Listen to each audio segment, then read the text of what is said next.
meu povo, aqui é o Zelota com mais um especial e nesta saga Pompeia vamos para a guerra entre o Júlio César e o Pompeu Magno, essa segunda grande guerra civil que aconteceu em Roma. Neste vídeo vamos ver a primeira parte dessa guerra que aconteceu a batalha na Itália e também na Grécia. Mas antes de eu contar essa história para vocês, eu peço a todos que dêem um tapote no like e compartilhem com os amigos que ajudem mais o canal a crescer e valorizem o meu trabalho. Vocês que são novos aqui, sejam muito bem-vindos. Eu trago muito conteúdo de antiguidade, tem várias sagas e mini sagas com povos do Ocidente, Oriente, África e Ásia. É só dar uma conferida na videoteca do Zelota. Me sigam também no Instagram, @Zelota, para vocês ficarem sabendo sempre que os vídeos forem postados e também participar das enquetes para escolher esses especiais. Também tem um curta com o Zelota, que é um conteúdo extra dos vídeos que eu faço aqui no canal, lá na nossa área de membros, que vocês podem fazer parte clicando no botão azul que tem embaixo da tela ou no link na descrição. Vídeos todas as quartas às 20 horas com os especiais e nos sábados às 17 horas com a saga bizantina. Sempre com a metodologia nada ortodoxa, com muitas imagens, muito conteúdo, sem enrolação. Então vamos direto para a Guerra Civil.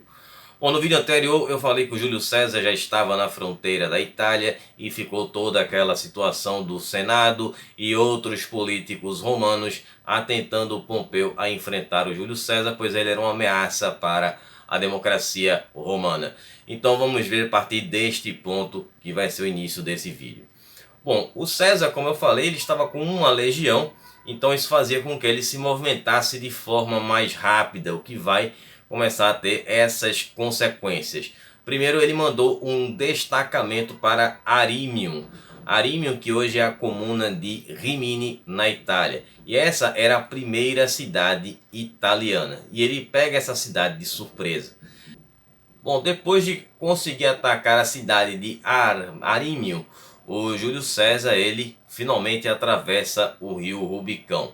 E esse ato de atravessar o rio Rubicão, ele era um ato também político, era um ato de guerra, já que se o comandante que fizesse uma campanha em terras estrangeiras, ele atravessasse o rio Rubicão com as suas tropas, era um ato de que ele estava vindo para tomar o poder de Roma. Ele vinha para acabar com a democracia romana, ele vinha para ser um tirano.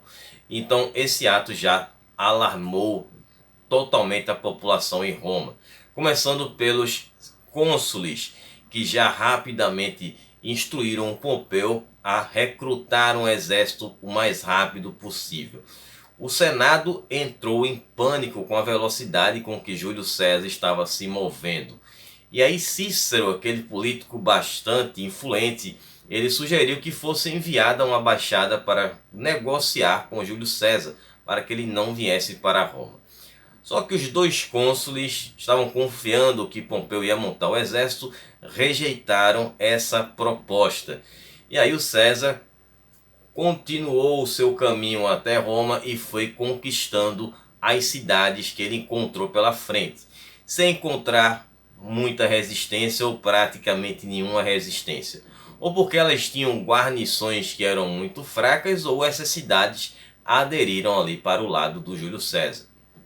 Então, com esse avanço do Júlio César, o Pompeu ele não teve tempo de montar aquelas tropas que o Senado havia ordenado. Então ele enviou baixadores para negociar com o Júlio César, o mesmo que o Cícero havia sugerido e ninguém aceitou. Bom, enfim. E aí o Júlio César aceitou negociar e falou para os homens que ele não tinha intenção de fazer mal a ninguém, que ele iria dissolver as tropas dele assim que o Pompeu fizesse o mesmo. Enfim, a gente continua nesse impasse. E nisso chegaram as notícias em Roma de que o César estava chegando. O povo ficou com medo de que acontecesse uma nova guerra civil. Já tinham presenciado a guerra entre o Caio Mário e o Sila, que resultou na vitória do Sila, que virou ali um tirano. Ou no caso foi um ditador, né? Mas enfim, foi um tirano. E aí o que a gente viu foi a população pedindo para que os dois se desarmassem ao mesmo tempo. Bom, que era impossível os dois se desarmassem ao mesmo tempo, não sei se os dois estivessem frente a frente. Mas a distância assim, sem internet, né, não tinha como. Bom, Pompeu sabia que negociar com Júlio César o deixaria em desvantagem. Então, antes daqueles homens que ele havia enviado para negociarem com Júlio retornassem, ele já planejava a sua guerra contra Júlio César. E ele queria lutar na campanha. Então ele ordenou que os senadores e os seus oficiais o acompanhassem e pegassem todo o tesouro nacional para pagar as tropas que iriam ser recrutadas pelo caminho. Ao ouvir o boato de que o Júlio César não era um conciliador, os senadores fugiram de forma desordenada de Roma e foram para as suas vilas, e eles não pegaram foi dinheiro nenhum. Pompeu ficou por conta própria. Essa saída foi muito tumultuada e o Pompeu foi recrutando homens pelo caminho, pelas cidades romanas, e foi utilizando da sua influência, e vai usar muito disso mais na frente. O César ele acabou parando a sua marcha antes de chegar a Roma, e ele alegou o seguinte, que estava lutando contra os oponentes dele e também ao mesmo tempo estava defendendo Roma. Então ele começou a mandar cartas para as cidades vizinhas, né, para todas as cidades italianas, falando isso, né, que ele era um cara que estava ali para defender Roma e não tomar Roma. Já o Pompeu ele responde essa carta dizendo que o Júlio César ele não aceitou negociar termos razoáveis. E aí a resposta de Júlio César foi enviar seus tenentes para tomar regiões na Itália, começando com Piceno, que era a região natal do próprio Pompeu, e também a Etrúria e Úmbria. E aí o Júlio César seguiu com a sua legião, que era a 12ª legião, e com ela ele juntou mais 2 legiões na Itália, que aderiram ali à causa do Júlio César. Bom, o Pompeu, ele obviamente tinha soldados recém-recrutados, uma galera ainda muito inexperiente, e se ele enviasse esses soldados para enfrentar os veteranos de Júlio César, o resultado era eminente de uma derrota para ele. Então, por isso, ele acaba recuando para o sul da Itália e muda sua estratégia. Bom, o César ele foi para Corfínio, que era uma região que estava sendo defendida pelo cônsul Lúcio Domício Enobarbo. Esse nome é conhecido, pessoal que já viu outros vídeos aqui no canal, de outros Enobarbos, todos eram ancestrais desse aí e foram grandes comandantes romanos. Inclusive um deles esteve na conquista da Gália, naquelas as primeiras regiões que foram províncias romanas na Gália, e também lutou até contra o Júlio Civil. E aí esse Enobarbo ele acaba também sendo um cara que foi oposição ao primeiro triunvirato, e nesse momento era uma grande oposição ao Júlio César. E só por uma questão de curiosidade, ele foi um trisavô, tetravô do Nero. Bom, ele tinha mais homens do que o Júlio César. Ele tinha 31 cortes, que daria um número de 3 para 1. Então ele acreditava que com seus números maiores do que o Júlio César de homens, ele conseguiria derrotar o Júlio César. Só para explicar o que é cortes, era o seguinte: as cortes eram subdivisões de uma legião romana. Uma legião romana, por exemplo, tinha 10 cortes, ou seja, 1000 homens. Então César ele tomou a cidade vizinha de Sumo, que tinha 7 cortes. Então essas 7 cortes foram adicionadas às legiões de César, mais a chegada da 8ª legião, que era uma legião formada por veteranos, e ali agora o Júlio César estava com 3 legiões formadas por veteranos. Cúrio, né, que também vimos no vídeo anterior, que esteve envolvido nessa questão de um lado e do outro, nessa disputa entre Pompeu e Júlio César, ele se juntou ao Júlio César e trouxe mais 22 cortes, todas formadas por recrutas. E agora Júlio César aumentou a quantidade de homens dele, e agora a equiparidade era de 5 contra 3 para Júlio César. E aí ele começou a fazer um cerco na cidade que o Enobarbo estava defendendo. Então quando o Enobarbo viu aquela quantidade de homens, que o Júlio César tinha agora bem mais do que ele desistiu da luta. Ele sabia que no mano a mano ele já perderia, imagina ele em desvantagem. Então ele tinha o plano de fugir e deixar os homens para trás. Só que aí os soldados dele descobriram seu plano de fuga e o capturaram. E o que fizeram foi levar o Enobarbo até o Júlio César. Só que aí o Júlio César, surpreendentemente, deixou que o Enobarbo fosse embora e levando o dinheiro dele, sem problema nenhum. Só que aí aquelas tropas que estavam servindo ao Enobarbo foram obrigadas a jurar lealdade para o Júlio César. E depois disso, elas foram enviadas para a Sicília, sob o comando de Caio Assínio Polião. E lá eles tomaram a Sicília, que estava sendo defendida por Catão o Jovem, que foi um dos caras que mais botou fogo aí nessa lenha da disputa entre o Júlio César e o Pompeu. Bom, enquanto isso, o Pompeu ele se apressou para Nucéria e depois foi para Brundisium. E lá em Brundisium tinha um porto.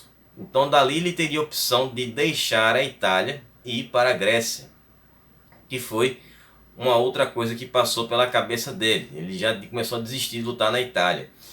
E aí ele escreveu cartas para os governadores das províncias, para os reis e também para as cidades, no caso os reis clientes e as cidades que ele conquistou na época da Terceira Guerra Mitridática. E como vocês viram naquele vídeo, foram vários territórios conquistados por Pompeu lá na Ásia Menor ou na Anatólia. E essas cartas pediam para que esses governadores e reis mandassem homens para ele, porque ele estava de partida para a Grécia. Bom, Pompeu não poderia alcançar as tropas dele que estavam na Espanha. Por terra era impossível, pois para chegar na Espanha teria que atravessar a Gália. E a Gália era controlada por Júlio César, então obviamente teria um bloqueio. Então, como ele não poderia alcançar as suas tropas na Espanha, ele tinha que deixar a Itália, até porque ele estava com um exército menor e formado por recrutas, todos ali com pouquíssima experiência em combate ou nenhuma. Então Pompeu ele resolveu apostar nessa viagem para a Grécia. Então, como tinham poucos navios e o inverno estava chegando, ele viajaria, levaria todos os navios e não sobraria navio para Júlio César. Além do caso do inverno estar chegando, iria dificultar essa viagem pelo Mediterrâneo, conta de tempestades, entre outras questões climáticas.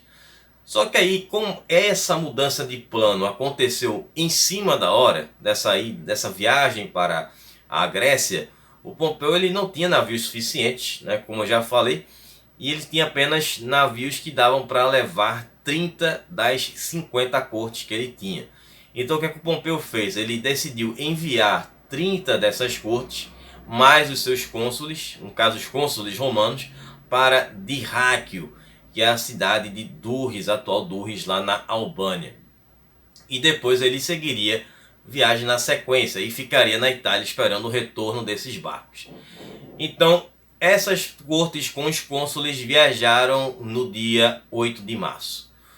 Bom, no dia seguinte, depois de 16 dias de viagem, o Júlio César chega em Brundisium com os seus homens. E aí eles começaram a montar um acampamento lá de fora da cidade, que era uma cidade bem fortificada, uma cidade de difícil acesso. Então César ele tentou fazer um acordo de paz com o Pompeu e de retomar aquela amizade que os dois tinham antes de começar toda essa confusão. Mas o Pompeu respondeu dizendo que ele estava apenas seguindo ordens dos cônsules e do Senado. E aí não teve outra alternativa para Júlio César, que atacou Brundisium, e o Pompeu resistiu a esses ataques, repeliu todos eles a tempo de os navios retornarem. Isso a gente fala em dias, né? Vários dias que passaram. Então quando esses navios retornaram, o Pompeu zarpou nesses navios, né? Quem deve estar perguntando como é que ele embarcou nesses navios no meio dessa batalha. Bom, o porto ficava dentro da cidade, então como Júlio César não tinha acesso à cidade e não tinha navios também, ele conseguiu embarcar nesses navios para Dirráquio. E aí César ele conseguiu tomar a cidade de Brundisium depois que o Pompeu abandonou a cidade, e lá ele encontrou ainda 2 navios que restaram, e aí ele encheu esses navios com os seus homens e seguiu a sua viagem também. Então, chegando em Dyrrhachium, o Pompeu ele seguiu sua viagem para a Macedônia e lá ele montou um acampamento e também um centro de treinamento em Bereia, que hoje é uma cidade chamada Véria, lá na Macedônia Central. E nessa cidade ela ficava a 60 quilômetros a oeste de Tessalônica. Tessalônica é uma cidade muito grande na região da Macedônia. Na época do Império Bizantino era a segunda maior cidade do Império, perdendo apenas para Constantinopla. Pompeu partiu da Itália com 5 legiões. Então quando ele chega na Macedônia, mais 4 legiões vão ser adicionadas a essas 5 legiões que ele tinha. 2 dessas legiões, uma era da própria Macedônia e a outra legião veio lá da ilha de Creta. O pessoal gostava muito de Pompeu lá em Creta, né? Ajudaram. E as outras 2 legiões para formar essas 4 vieram da Cilícia, que foi aquela província conquistada por Pompeu naquela campanha contra os piratas, que eram legiões que ficavam fixas por lá. E aqueles amigos de Pompeu que foram cônsules, tribunos da plebe, ganharam cargos importantes de governadores lá pela Ásia Menor e começaram a enviar também reforços, como foi no caso do ex-cônsul o Lentulus Cruz, que agora era governador na Ásia e mandou mais 2 legiões para o Pompeu. Outro que também ajudou foi o Metelo Cipião Nássica, que a gente também viu esse personagem no vídeo anterior. Agora ele era governador da Síria. E ele recebeu a ordem de mandar 2 legiões para Pompeu lá na Grécia.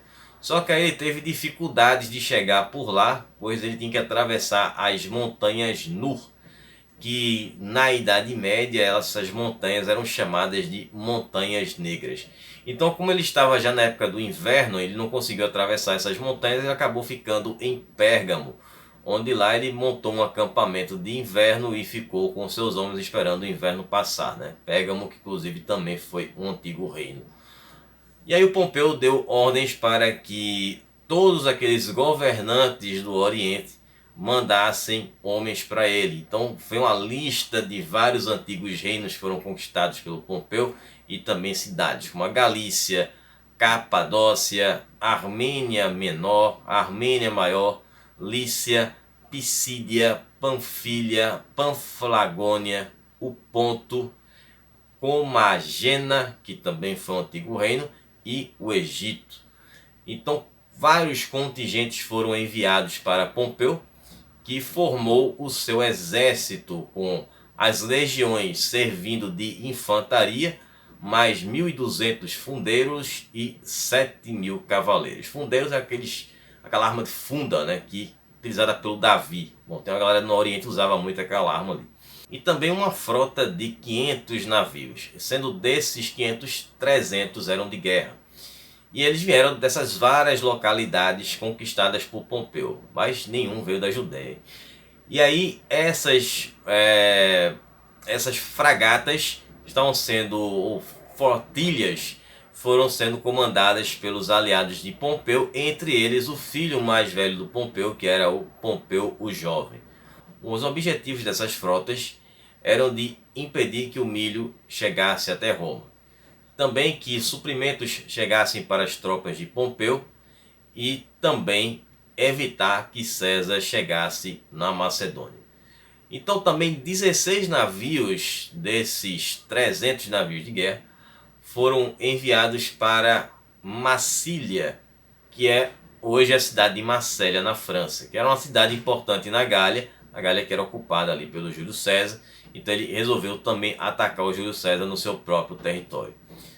O Júlio César, ele depois de Brundisium, ele retorna para Roma e de Roma ele fez uma viagem de 27 dias até chegar na Espanha, onde lá ele também vai atacar as tropas de Pompeu, assim equivalendo os números, né? E depois de sair da Espanha, ele retorna para a Itália, viajando pelo Mar Adriático. Ele vai agora atrás de Pompeu, onde ele chega onde hoje é o sul da Albânia, e era o território que o Pompeu estava ocupando. E aí Júlio César ele desembarcou em Oricum, que era uma cidade que estava sendo protegida por dois tenentes de Pompeu. E lá tinham dois navios que eram navios mercantes, navio de carga que estavam levando trigo para as tropas de Pompeu. Só que com a chegada de Júlio César, esses caras fizeram o que? Eles afundaram esses navios para que Júlio César não utilizasse esses navios e alcançasse Pompeu. De lá de Oricum, o Júlio César foi para a cidade de Apolônia, que estava sendo defendida por um comandante de Pompeu. Só que a cidade foi entregue pelos próprios habitantes e esse comandante de Pompeu fugiu de lá.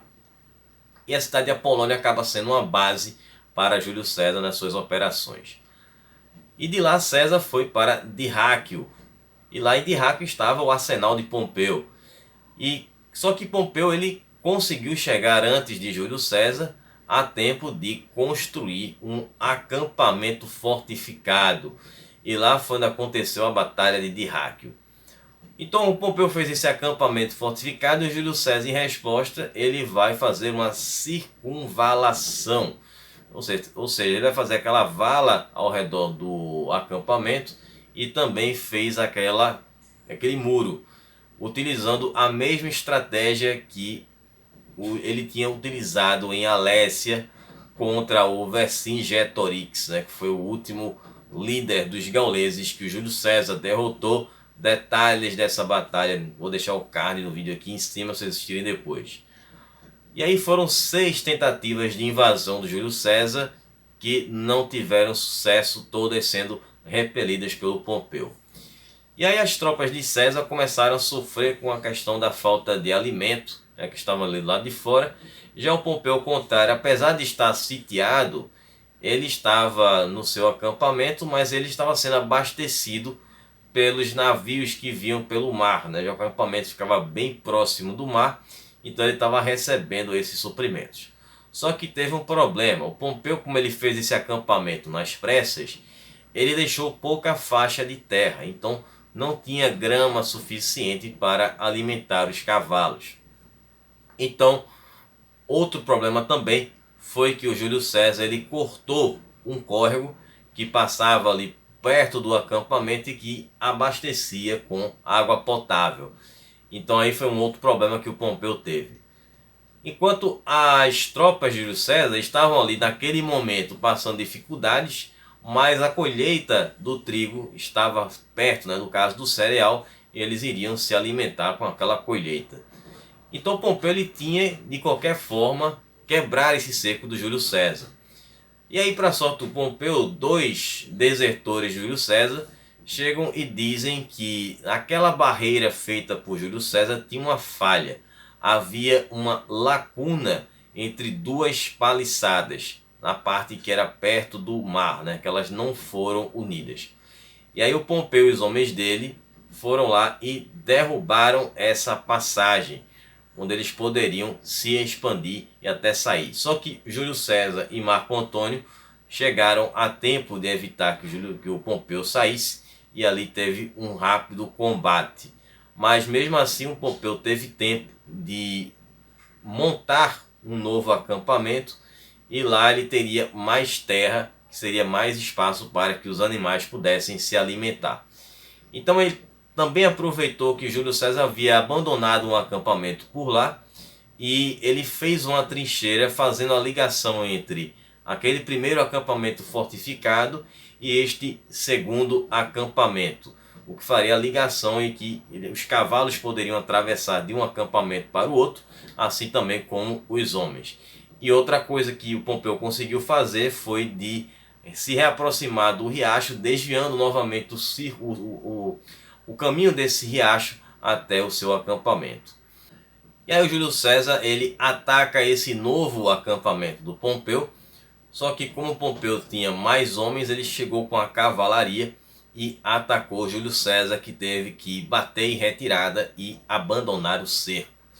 O Pompeu poderia ter seguido Júlio César nessa fuga e eliminado seu inimigo, acabado com essa guerra de uma vez por todas. Mas ele acabou não fazendo isso. Tiveram algumas razões. Bom, Júlio César ficou imaginando que o Pompeu deve ter ficado muito surpreso com aquela vitória. Eles estavam numa situação complicada, muito difícil, e conseguiu reverter.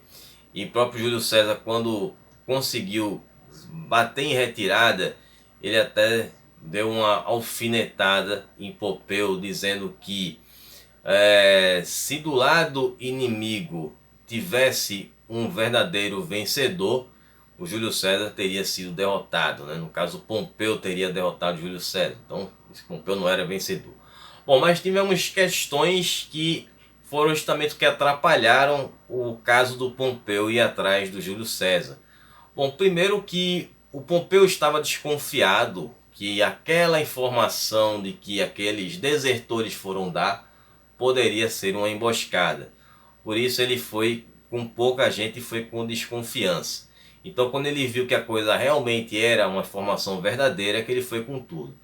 Também teve a questão da cavalaria, que conseguiu chegar, mas não chegou com uma quantidade adequada para uma perseguição, já que o espaço era muito apertado nas trincheiras e tinha os homens de César no caminho. Por isso também eles não conseguiu fazer essa perseguição a Júlio César e derrotá-lo na fuga.